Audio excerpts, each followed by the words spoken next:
Bonjour mes élèves, aujourd'hui je m'adresse à la 3e année collégiale. La séquence est la 4e, produire l'étape, les événements d'une nouvelle, l'activité de lecture, l'objectif, on va dire, défini, sera d'identifier les caractéristiques formelles du dialogue ainsi que son rôle dans un récit.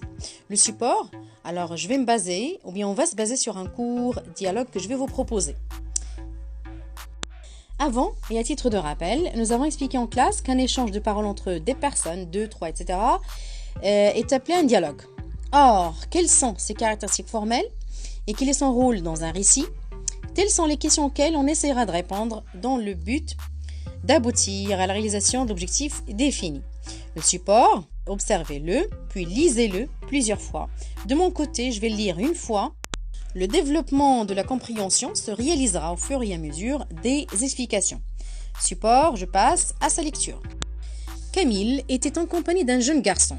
Et pour avoir un aperçu sur son parcours professionnel, il lui posa quelques questions. « Tu es un apprenti ?»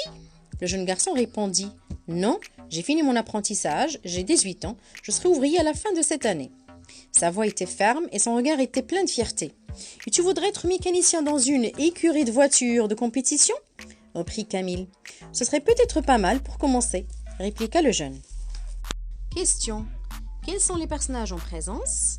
Et quel est le sujet de leur conversation, bien de leur discussion?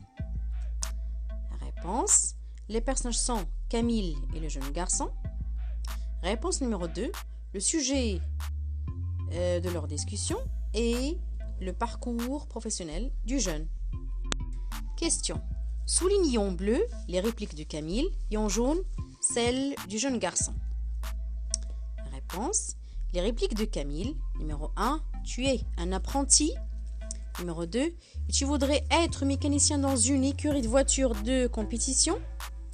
Les répliques maintenant du jeune garçon. Non, j'ai fini mon apprentissage, j'ai 18 ans. Je serai ouvrier à la fin de cette année. Numéro 2. Ce serait peut-être pas mal pour commencer. Question. Entourez les verbes qui introduisent les paroles de Camille en bleu et ceux qui introduisent celles du jeune garçon en jaune. Réponse. Les verbes qui introduisent les paroles de Camille ou bien les répliques de Camille sont posa, repris. Les verbes qui introduisent les répliques du jeune garçon sont répondit, répliqua. Question. Où ces verbes sont-ils placés par rapport à la prise de parole de chaque personnage? Réponse. Soit avant le début de la réplique, entre parenthèses, posa, répondit, soit après la fin de la réplique, entre parenthèses, répliqua, repris. Remarque, pour introduire les répliques ou bien les prises de parole qui constituent le dialogue, on emploie des verbes qu'on appelle des verbes introducteurs. Exemple, alors, répliquer, répondre, s'exprimer, reprendre, dire, s'exclamer, s'interroger, etc. On peut les placer soit avant le début de la réplique, soit après la fin de cette dernière. Question. Relevez les marques ou les signes qui caractérisent ce dialogue. Réponse. 2 points, tiré, guillemets. Question. Sur qui nous renseigne le dialogue et sur quoi portent ces renseignements, c'est-à-dire ces informations? Réponse. Le dialogue renseigne sur le jeune garçon. Ces renseignements, informations portent sur, numéro 1, son âge, 18 ans, son métier présent, ouvrier, numéro 3, son métier futur, mécanicien, numéro 4, sur son sentiment, qui est celui de la fierté.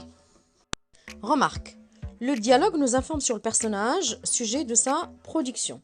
Ces informations peuvent mettre en évidence son âge, son métier, ses sentiments, ses réactions, ses espérances, etc. Et de l'autre côté, il fait avancer l'action.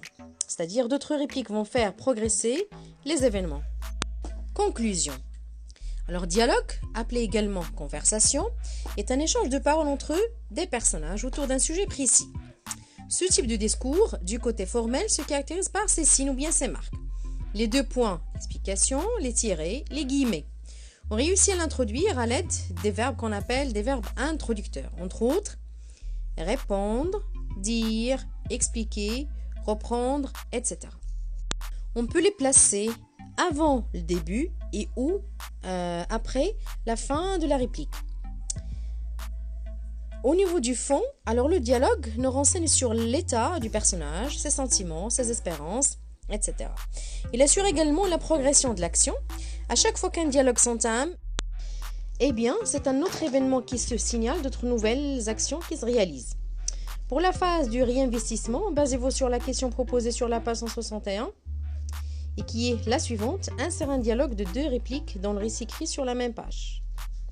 C'est ainsi que je termine ma séance. Merci de m'avoir écouté. C'était avec vous votre professeur de français, Aïcha Antoh. Soyons patients, supportons le confinement pour qu'on arrive ensemble au bout du tunnel. À bientôt.